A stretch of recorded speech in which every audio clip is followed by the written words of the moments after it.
1977, Tommy, you were champion jockey, you had ridden Red Rum to that famous Grand National victory, and then later that year you suffered a horrific accident, not even on the racecourse itself, but in the paddock at Hexham.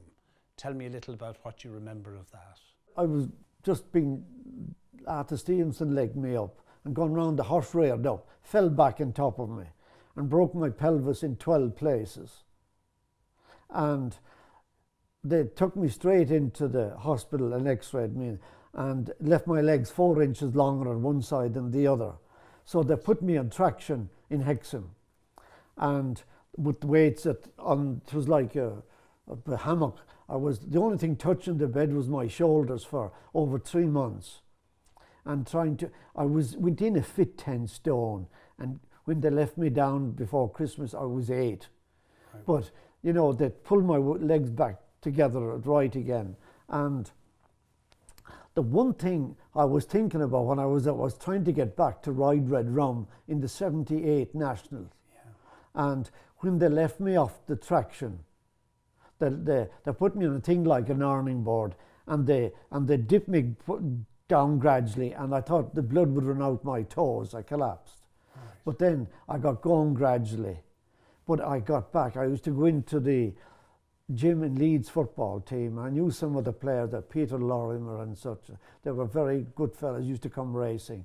I used to go in there and I used to kill myself trying to put back weight on again, because I said I had to be fit a month before the National to be properly fit. And I was fit. I was riding again by the 1st of March, which was just over 2 months, which you wouldn't do today. They wouldn't let you properly. After you finished up riding, you didn't go into training straight away. No, we had. I gave up and I came back to Ireland, and I had a job. I was working for Coolmore. John Magna gave me a job and I was very thankful for him. I was working in Longfield Stud. I was managing the stallions, and we had a few stallions there, and I was looking after the mares and foals, and then that's what I was doing for a year or two. And then we bought this place, Thomastown here, and I came over. I lived after a year now. I came over to live here, and we had some more mares and foals, and we had a horse or two that we couldn't sell. So I kept trying to believe myself that he was a bit of a racehorse, and I kept training him and going this, that, and the other, and we finally ran him, and he used to go lame, but he was a horse called Northern Express, and we won a listed race eventually under a permit holder. He was quite not a bad horse. And, you know, had you thought about training, or was it something that just because of Northern Express that you thought, maybe I should give this a go? Vincent O'Brien used to bring the horses here a lot for the flat horses, because I remember him bringing 2 bits of work. I'll never forget him here. He came and he used to always arrive on about at Cheltenham time. He arrived on with Golden Fleece one year, right. And T.P. Burns rode him. It was the week, the first day of Cheltenham. And he came out of horse, there was 2 or 3 horses in the bit of work. Peter Off was one of them, who'd won the Flying Childers. But Golden Fleece had won his only race as a 2-year-old the back end of that year at Leopardstown, and he won. But they jumped off, having gone 2 furlongs. He was behind, he joined him, and up at the 5 he was 10 clear of him. And then the other good bit of work I'll never forget was when he arrived here on with El Grand Signor, Sadler's Wells and Salmon Leap a week before the English Guineas. Salmon Leap was the lead horse. He was the 4-year-old.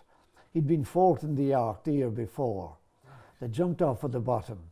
Salmon Leap led. At the 4 marker, Sadler's Wells joined him, and El Grand Signor was still 3 behind him.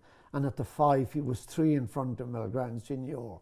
I'll never forget MV coming in here after having a cup of tea. He said, "That'll be the best bit of work," he says, "you'll ever see." Sure, he won the Guineas on the Saturday on the bridle, El Grand Signor. I mentioned that in 77 you won the Grand National, and you had a very bad accident that year. 1998 you won the Irish 1000 Guineas with Tarascon, but the year ended up, you faced the biggest challenge of your life that Christmas. You came perilously close to death when you suffered a bout of meningitis. Tell me a little bit about that time. Didn't feel too well around, was it Christmas Eve or the day beforehand, and went to bed, and that I got up, went to the loo and collapsed in the bathroom.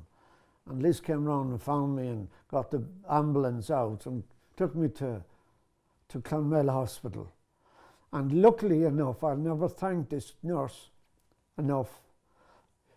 She knew straight away what I had, because a relation of ours had got the same thing a month or two before that. And she saved my life. Incredible. She injected me. Then they took me to the Mercy in Cork, and I was there I was in a coma for, I don't know, 2 or 3 weeks.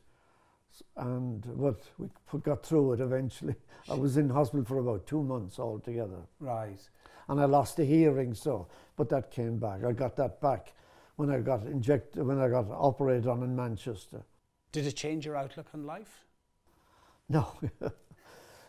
Life changes every day. There's no change and difference.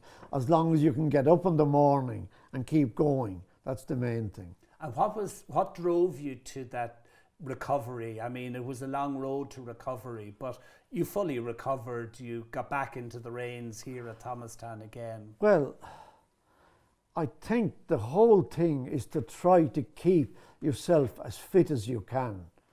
Whether you keep working or walking, there's no good sitting down all day worrying about yourself or doing this, that and the other. You have to get out and do something and concentrate on what you're doing. Are you a man with a very positive outlook? Yeah, still you have to keep going. Didn't think that I was going to fall in a hole. You have to keep going. One of the outcomes of that illness nearly 2 decades ago was that Fozzie came back to join you here at Thomastown Castle. I suppose that was a significant move at the time, and one that has worked out very well for you. Yeah, that's right. Yeah, he was at John Dunlop's at the time. He had gone there, and he came back, and he's taken charge since then. Was that an easy decision for him and for you at the time? I mean, it was forced upon you in a sense. You obviously worked well. No, I together. was glad he was back, because I knew one day he'd take over the thing, so Sure. that it was only a rotation. Sure. And are you now the assistant trainer in the new setup? I'm assistant to everything. I'm assistant to nothing, probably. But you're still hugely involved in the day-to-day work. Oh yeah, keep going. You have to look after that's not going things. to change. You have to go. And what have been the highlights when you look back on those years? Well, from a young age, playing for Munster was a big thing, going back. Right. And then riding my first winner at Weatherby was a big thing. And then going on to win the national. Right. Was something that you can only dream about. Sure. And then going and training some nice horses and have some very good owners and everything else, and having ridden for some great people. I want to thank them, and that's it. I suppose that the tight family that you have here, Fozzie, Serena, Liz, yourself, is that extra special that you've all been able to enjoy these successes? Exactly. They all move in and we enjoy together. It's been a good career, it's been a good life.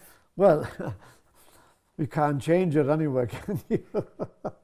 And looking forward, what are you looking forward to? Tomorrow. If you look forward to what's in front of you and look forward to tomorrow and see what's next, you always have to look. There's no good looking back, because that's history. You have to look forward and keep looking forward. Tommy, I'm very grateful that you've allowed me into your home and shared these memories with me. It's been a great pleasure and a great honour. Thank you very much. Thanks very much indeed. Okay, thanks. All right. Thank you.